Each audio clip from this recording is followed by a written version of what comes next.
Selamat jumpa lagi di secangkir kopi pahit. Jangan lupa kita ngopi. Ngopi itu menyehatkan bagi tubuh kita. Ya, sambil ngopi kita akan bincang-bincang sejenak tentang hal yang sudah saya janjikan untuk episode kali ini, yaitu membangun kecerdasan spiritual. Nah, kecerdasan spiritual itu kan salah dipahami gitu kan, atau kesalahpahaman di dalam membangun kecerdasan spiritual. Nah, orang berpikir ketika orang itu mempelajari ilmu agama, dia memiliki kekuatan spiritual. Ya, ketika orang mempelajari ilmu agama segala macamnya, dia memiliki kekuatan spiritual. Nah, enggak seperti itu ya. Kekuatan spiritual itu rohani.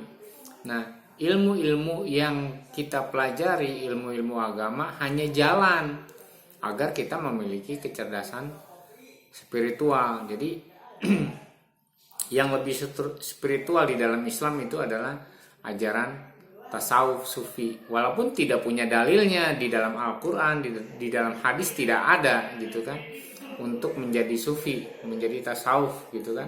Karena pemahamannya yang roh gitu, sangat rohani gitu kan. Yang bahkan dianggap klinik ya. Itu yang harus kita pahami. Orang belajar agama belum tentu rohani. Ya. Walaupun namanya rohani Islam, rohani Kristen, rohani Buddha gitu kan. Dalam ilmu rohani gitu, kerohanian ya. Tapi kenapa orang tetap bisa korupsi? Kenapa orang bisa jahat? Ya, kalau saudara dengar berita-berita akhir ini, justru pelecehan-pelecehan terjadi di dalam rumah-rumah ibadah, pelecehan-pelecehan seksual terjadi di tempat pesantren-pesantren, di tempat sekolah-sekolah agama. Nah, ini kan memprihatinkan. Kenapa? Karena belajar agama belum tentu belajar spiritual. Ya, saya ungkapkan mungkin di episode sebelumnya, Habib Rizik belum tentu punya kecerdasan spiritual. Ya, Yusuf Mansur, Adi Hidayat, Abdul Somad gitu kan, belum tentu. Ilmu agama iya, tapi apakah dia seorang yang spiritualis? Belum tentu. Ya mungkin Permadi lebih spiritual karena dia paranormal gitu kan. Jadi harus dipahami, spiritual itu adalah dunia roh. Dan karena manusia memiliki roh, manusia itu memiliki dimensi roh juga. Nah, mungkin saya ulang sedikit. Manusia itu kan manusia, makhluk sempurna ciptaan Tuhan, punya roh, punya jiwa, dan punya tubuh. Nah, masing-masing ini punya dimensi yang berbeda.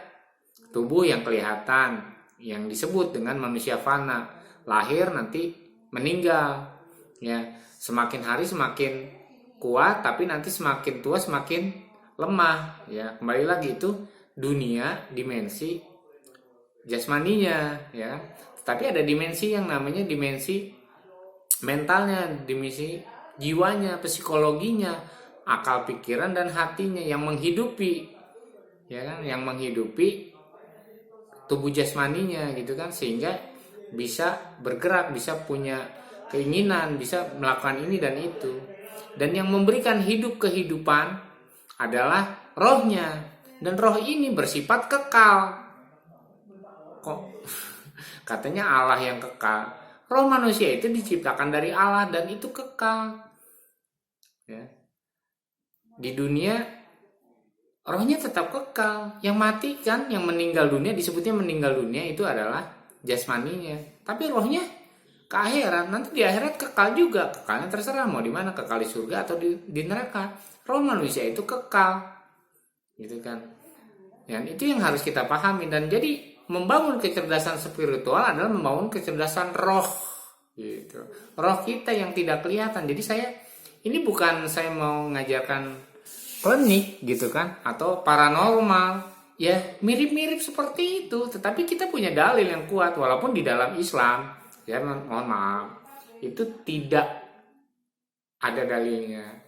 Membangun kecerdasan rohani tidak ada dalilnya. Karena di dalam Islam sendiri, karena berdasar kepada kebudayaan Arab, ya, kepada kebudayaan Timur Tengah yang dikenal cuma manusia itu batiniah dan jasmani, ya kan, namanya zahir dan batin, itu saja. Tapi tidak pernah diungkap bahwa manusia itu memiliki roh, walaupun misalnya Allah itu dikenal Allah roh gitu kan.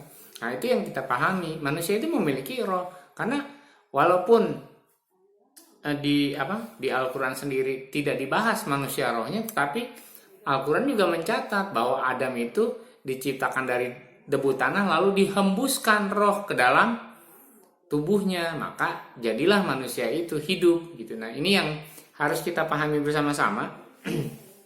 Ya, karena itu saya selalu membedakan antara rohani dan agama. Agama suatu keilmuan, agama hanya petunjuk, agama hanya jalan, agama hanya dalil-dalil, ya, yang mungkin lebih banyak faktor manusianya daripada faktor Allahnya gitu kan. Nah, sedangkan membangun manusia rohani adalah membangun hubungan dengan Allah. Rohnya kita harus hidup. Jadi kenapa kita harus menghidupkan roh kita? Jadi begini, ada mobil, ya, dia semuanya lengkap, bagus, ada mesinnya, tetapi tidak ada bensinnya, dia tidak bisa bergerak. Nah manusia juga sebenarnya sama, ya, jasadnya ada, jiwanya ada, tetapi ketika rohnya tidak berfungsi, ya, arti kata mati kan tidak berfungsi, bukan tidak ada gitu kan. Artinya tidak berfungsi, ya, karena dosa manusia, ya, maka itu harus dihidupkan kembali. Jadi kapan manusia itu mati rohnya? Kapan manusia tidak berfungsi rohnya? Rohnya ada tetapi tidak berfungsi, itu aja. Ya paham ya? Roh manusia tetap ada tetapi tidak berfungsi karena mati. Mati artinya tidak berfungsi. Saya punya HP saya mati. Artinya HP-nya tetap ada tetapi dia tidak berfungsi. Nah, itu yang harus kita pahami dulu. Jadi supaya nanti tidak rancu dan tidak salah paham bagi saudara-saudara yang kita sharing sama ini bersama, ya, tidak salah memahami, ya. Kapan roh manusia mati? Jadi dulu Adam sama Hawa itu bisa ngomong sama Allah karena rohnya hidup. Selamat pagi Allah, selamat pagi Adam. Ceritanya seperti itu, dia ngomong, dia cerita. Lalu Allah menyuruh Adam, nama-namain tuh ciptaan aku. Ada pohon, binatang, semua kan Adam yang namain ceritanya, ya kan? Nah, tapi ketika Allah tuh ngomong sama Adam, semua pohon di tempat ini boleh kamu makan kecuali pohon yang satu itu. Nah, kalau kamu memakannya pasti kamu mati. Nah, ceritanya terjadilah Adam makan buah pohon itu. Tapi kok saya tidak mati? Apa yang dimaksud dengan mati? Nah, yang dimaksud mati oleh Allah adalah rohnya.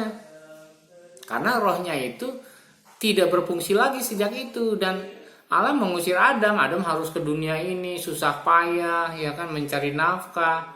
Dulu di Taman Eden atau Firdaus, Adam tidak berusaha susah payah gitu kan, tidak perlu mencangkul. Hawa tidak perlu melahirkan sakit bersalin gitu kan. Nah, itu ada kutukan akibat dosa yang akhirnya manusia berusaha payah gitu kan. Akhirnya manusia terputus hubungannya dengan Allah dan sulit untuk berhubungan dengan Allah lagi karena rohnya tidak berfungsi, ya kan. Nah itu. Nah, jadi bagaimana kita membangun kehidupan spiritual kita, membangun kehidupan kita, yaitu kita harus kembali berhubungan dengan Allah. Makanya adalah agama-agama diciptakan oleh manusia. Maaf nih, Islam, Kristen, bahkan Yahudi, itu kan sebenarnya diciptakan oleh manusia. Jadi dulu gini, ada bangsa yang namanya bangsa Israel. Nah, salah satu bangsa Israel ada suku namanya suku Yehuda. Itulah yang disebut Yahudi. Nah, tapi dulu ya, itu tidak dikenal dengan nama agama Yahudi. Cuma orang-orang luar mengenal bahwa ada Allahnya Israel, ada Allahnya Yakub, ada Allahnya Ibrahim, ada Allahnya Yahudi, gitu kan. Nah, akhirnya terkenal lah Allahnya Yahudi. Cara mereka berdoa, cara mereka melakukan ritual untuk kepada Allah ya seperti itu. Berbeda dengan Allah-Allah yang lain. Nah, tetapi karena yang ngomongnya orang luar, akhirnya disebut ya itulah Yahudi. Padahal Yahudi itu suatu bangsa, bukan agama, gitu kan. Lalu muncullah misalnya yang selanjutnya adalah misalnya istilah yang dipakai untuk menyebut Sulaiman, ya, yang disebut Hanif kalau dalam bahasa Arab. Hanif itu kan lurus, bukan sebuah agama, gitu kan. Muncullah setelah Yesus gitu kan, agama Kristen. Tidak ada agama Kristen sebenarnya. Ketika orang-orang percaya, baik Yahudi maupun Kristen awal, mereka menyebutnya adalah orang-orang percaya. Percaya kepada Allah yang menciptakan langit dan bumi. Ya kan? Bahkan di dalam Injil sendiri ditulis, mereka adalah orang-orang percaya. Mereka adalah pengikut jalan Tuhan, yang kalau diterjemahkan ke dalam bahasa Arab jadi sabilillah. Lalu kenapa disebut Kristen? Karena orang lain yang menyebutnya Kristen. Lalu kenapa disebut Nasrani? Karena Yesus itu dari Nazaret, Nazaret, jadi Nozrim. Lalu berubah dalam bahasa Arab menjadi Nasrani. Itu menunjukkan bahwa itu adalah orang-orang dari kota. Nazaret itu nama kota, nama tempat, nama daerah. Nah, bahkan nama Kristen itu berasal dari Kristianus. Jadi orang yang itunya pengikut Kristus gitu kan, disebutnya Kristen. Jadi mereka sendiri tidak memiliki nama dan akhirnya menjadi nama. Terus Islam gimana? Nah, coba baca sejarah. Tidak dikenal abad-abad pertama Muhammad memberitakan Islam, karena Muhammad memberitakan apa yang diajarkan para nabi-nabi sebelumnya. Bacalah kitab-kitab sebelumnya, berpuasalah seperti orang sebelumnya, berjakatlah, ya kan? Berpuasalah, sholatlah seperti orang-orang sebelumnya. Jadi terintegrasi, tidak terpisah dari agama Yahudi dan Kristen. Bahkan di dalam literasi pada zaman Umayyah ya, yang bernama Yohanes Al-Damaski itu menulis ya, dia seorang uskup ya, tadinya bekerja sama Umayyah, dia uskup. Ketika dia menjadi uskup, dia menulis bidat-bidat agama Kristen. Nah, salah satunya Islam gitu. Kenapa dianggap bidat? Karena tetap melakukan ritual-ritual yang sama seperti orang Kristen itu, tetapi ajarannya berbeda ya, agak berbeda karena lebih ke politis, lebih kepada didasari kepada Arab sendiri. Tetapi Islam sendiri ketika lahir, silakan catat di dalam Al-Quran sendiri dan di dalam literasi sebelumnya, tidak dikenal dengan Islam. Yang dikenal adalah Islam itu adalah kata kerja, orang yang tunduk, patuh, berserah. Islam itu din, petunjuk. Jadi kalau ulama-ulama besar itu pasti paham apa yang saya omongkan, karena mereka belajar sejarah dan ilmunya. Nah, apa yang disebut yang kemudian berubah nama menjadi Islam adalah orang-orang mukmin, itu orang-orang percaya. Makanya para pemimpin yang khulafaur rasyidin disebutnya Amirul Mukminin gitu. Coba cari di Al-Quran sendiri. Jadi tidak ada agama akhirnya dibuat oleh manusia, akhirnya dibentuk oleh manusia untuk mengkotak-kotakkan diri menjadi eksklusif gitu kan. Nah, oke, kita bahas itu. Agama kita stop. Ini bicara tentang sejarah, tapi kita kembali tentang membangun kecerdasan spiritual yang tidak ada hubungannya dengan agama. Saya mau bilang, karena kalau saya nanti cerita Daud dibilangnya Yahudi, kalau saya cerita tentang Yesus Isa Al-Masih nanti dibilangnya Kristen. Jadi repot saya. Padahal apa yang mereka lakukan itu adalah perkara rohani, bukan perkara agama. Karena kalau nyebut Yahudi nanti punya ritual, punya pandangan tersendiri. Nanti kalau saya sebut Kristen nanti punya ritual, punya pandangan sendiri. Kayak sebut Islam punya ritual, punya pandangan sendiri. Nanti jadi repot. Sedangkan rohani itu manusia itu satu. Kita belajar roh lah. Hari ini kita tidak belajar agama semua, tapi saya menceritakan berdasarkan sejarah. Yaitu ya sejarah itu ada nabi-nabi itu tadi semuanya gitu kan, bagaimana mereka membangun kehidupan yang rohani gitu, rohnya yang dibangun. Nah, inilah yang saya coba bagaimana kita bisa membangun hubungan dengan rohani kita, yaitu supaya roh kita hidup. Nah, supaya roh kita hidup, kita harus melakukan rekonsiliasi dengan Allah. Meminta ampun, meminta dihidupkan kembali, difungsikan kembali. Jadi begini, saya punya HP ini yang saya pegang sekarang, yang saya pakai. Ketika saya mati, saya tidak tahu rusaknya di mana. Maka saya bawa ke tempat service centernya kan. Nah, cek si cek service center, oh ini yang rusak ininya, harus diganti Pak. Iya oke, ya berapa gitu kan.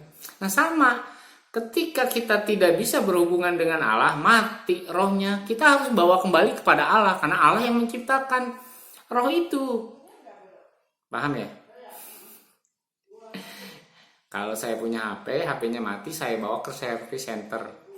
Ya, HP-nya merek Xiaomi misalnya. ya ke service centernya Xiaomi gitu kan. Matinya kenapa? Ya dia yang bisa hidupkan lagi. Oh ininya ya harus diganti. Nah sama, ketika roh kita tidak berfungsi dan tidak bisa berhubungan dengan Allah, kita harus kembalikan ke Allah supaya dihidupkan kembali. Bagaimana dihidupkan kembali? Ada rekonsiliasi. Jadi dulu manusia rekonsiliasinya seringkali melalui ritual-ritual, meminta pengampunan dosa, supaya Allah ngomong kepada Musa, Allah ngomong kepada Daud, Allah ngomong kepada Sulaiman, Allah ngomong kepada Ayub. Jadi mereka rekonsiliasi dulu, baru mereka bisa mendengar suara Allah. Kalau rohnya mereka berfungsi kembali, mereka bisa mendengar suara Allah. Nah, kenapa kita tidak bisa mendengar suara Allah? Kita bisa memperhatikan suara Allah karena roh kita tidak berfungsi, sedang tidak berfungsi. Jadi walaupun saudara S1, S2, S3 belajar ilmu agama, kalau saudara tidak bisa berhubungan dengan Allah, artinya roh saudara masih mati, masih tidak berfungsi. Itu ya, paham ya? Paham? Saudara bisa baca firman Tuhan dari A sampai Z ya. Orang Kristen, orang Yahudi itu puluhan, ratusan ribu ayat kali ya. Kalau orang Islam mungkin cuma 6.666 ayat. Tipis, kecil, tapi kalau orang Kristen ya, wah itu ratusan ribu mungkin ayatnya ya. Tetapi ketika sudah membaca itu belum tentu juga roh saudara hidup. Yang diperlukan untuk menghidupkan roh adalah rekonsiliasi dengan Allah. Yuk diservis lagi, diserahkan kembali kepada Allah yang itu. Nah kalau sudah rekonsiliasi apa? Pindah. Ketika kita berdosa, kita menjadi hamba dosa. Prinsipnya nih, prinsip dulu di Timur Tengah. Nah, kita akhirnya hidup di dalam tubuh dosa. Ya, kembali kita punya gen dosa nih, gen dari tanah.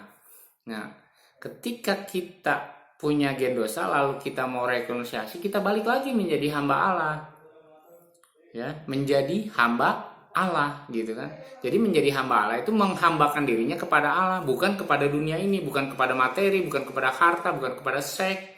Gitu kan, bukan kepada itu. Tetapi kalau orang masih mengaku hamba Allah ya, terus dia melakukan pelecehan seksual, lalu dia lebih menonjolkan harta, kekayaan gitu kan, ya tidak bisa menjadi hamba Allah ya, yaitu hamba dunia, masih hamba dosa. Makanya banyak maaf ya, rohaniawan wah yang luar biasa, yang menurut kita luar biasa, akhirnya jatuh di dalam dosa, akhirnya jatuh di dalam keserakahan dunia, akhirnya jatuh di dalam harta. Ya kalau tidak punya harta pusing. Tapi dia kalau jauh dari Allah biasa-biasa saja. Ya kan? Nah itu. Ketika kita mau rekonsiliasi, sama aja kalau saudara mau minta maaf sama saya mau minta maaf sama saudara, kan ada syaratnya. Syaratnya ya ginilah, kalau saya cinta sama kamu ya saya tidak boleh mencintai yang lain, kan begitu.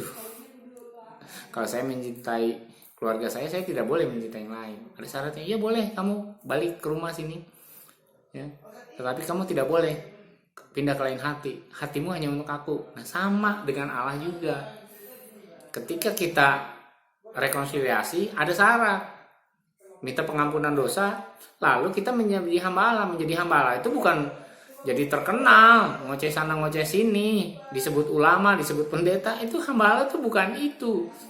Hamba Allah adalah ketika saudara menyerahkan dirinya kepada siapa? Ya, ketika saudara menyerahkan dirinya kepada Allah adalah hamba Allah. Ketika saudara masih bingung dengan harta benda, masih tergantung sama duit, ya aja lah, kita hamba duit. Kita masih tergantung kepada politik, kita hamba politik.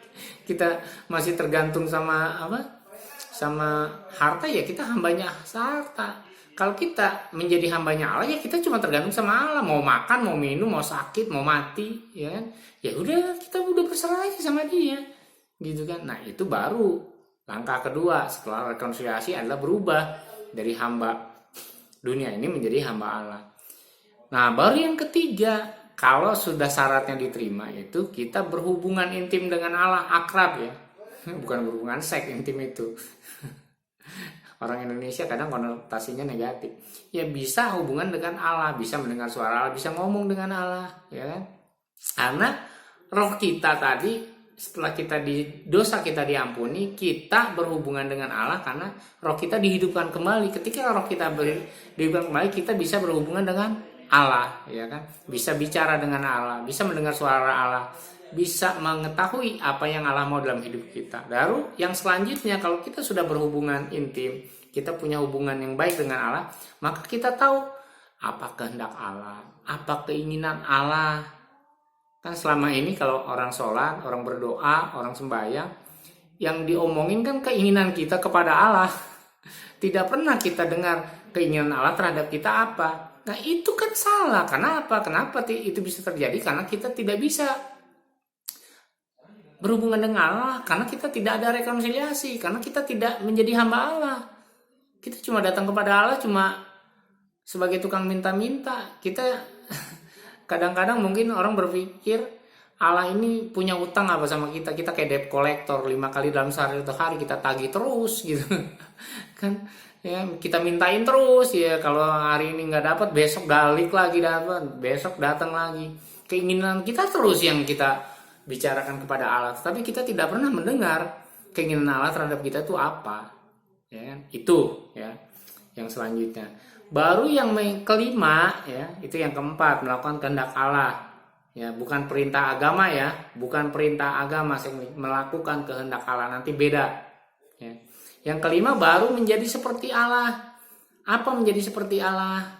Kita punya pikiran Allah, kita punya perasaan Allah, dan kita bahkan bisa bersama-sama bekerja bersama dengan Allah.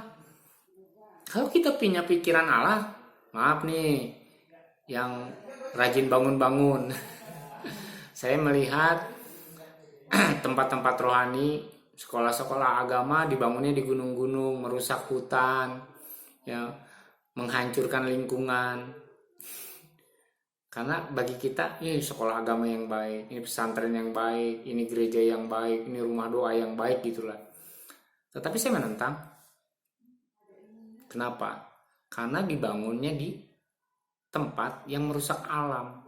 Kalau kita tahu pikiran dan kehendak Allah, Allah itu memelihara alam, Allah itu menjaga alam, kita tidak akan bangun bangunan-bangunan agama itu dengan merusak alam, yang akhirnya menimbulkan banjir, longsor dan segala macam. Ya, di kawasan Bogor banyak itu terjadi.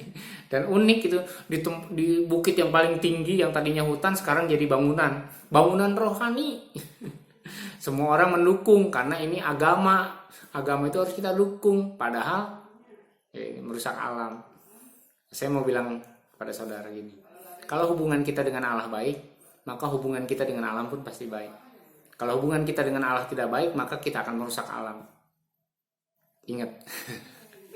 Ya, itu menjadi seperti Allah, punya pikiran, perasaan seperti Allah, kehendaknya Allah yang ingin baik itu terjadi.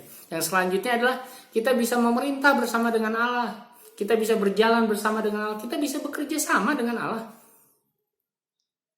Ya nanti saudara belajarlah tentang nabi-nabi. Semuanya bekerja sama dengan Allah. Daud, Musa gitu.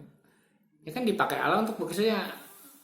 Kata Allah, ngomongin sama Firaun gini-gini. Ya Musa datang ngomongin. Terus ya Allah, ini si Firaunnya belum mau bertobat. Ya udah besok datang lagi, pergi ke sana bilangin lagi gini. Kan itu jadi ada komunikasi, kerja sama-sama dengan Allah. Apa yang Allah lakukan adalah bagian Allah, yang Musa lakukan adalah bagian Musa. Sama dalam hidup kita juga, kita melakukan apa yang menjadi bagian kita. Dan Allah melakukan apa yang menjadi bagian Allah, bekerja bersama-sama dengan Allah.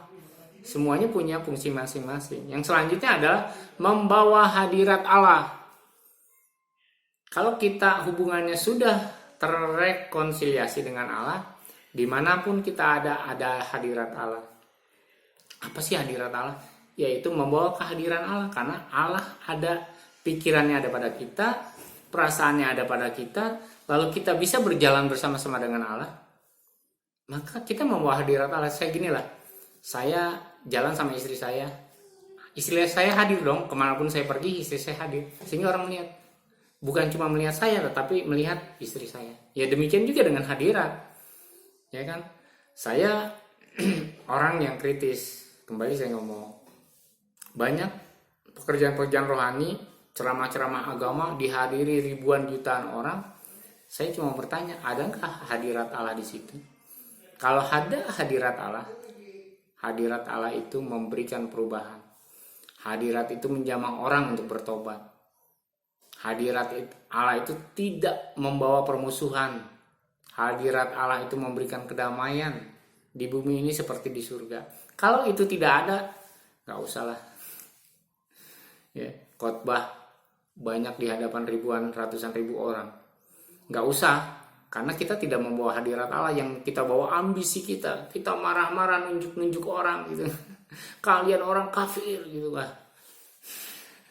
Sehingga yang hadir semuanya seru, teriak-teriak segala macam, tidak berubah. Pulang ke rumah nyolong lagi, pulang ke rumah korupsi lagi. Pejabat-pejabat semua kan selalu menghadiri pengajian. Mana ada pejabat-pejabat Indonesia yang tidak menghadiri acara rohani, siraman rohani? Semuanya pasti menghadiri. Tetapi karena sang rohaniawannya tidak membawa hadirat Allah, ya pejabatnya tetap aja korupsi. Pejabatnya tetap aja tidak berubah. Ya kan? Karena tidak pernah ada hadirat Allah yang dia bawa. Kenapa dia tidak bisa membawa hadirat Allah? Karena memang dia tidak terhubung dengan Allah, rohnya masih mati. Kalaupun dia disebut rohaniawan, gitu kan? Karena dia punya ilmu agama saja, bukan ilmu roh. Rohnya tetap mati. Jadi ini yang saya pahami ya. Saya tidak akan mengupas lebih dalam karena waktunya yang memang saya buat demikian singkat. Tapi ini biarlah menggelitik saudara. Biarlah saudara mencari kebenaran itu. Rohani sama agama itu sesuatu yang beda. Tapi intinya kalau kita membangun kecerdasan spiritual, nomor satunya kita rekonsiliasi dulu kepada Allah.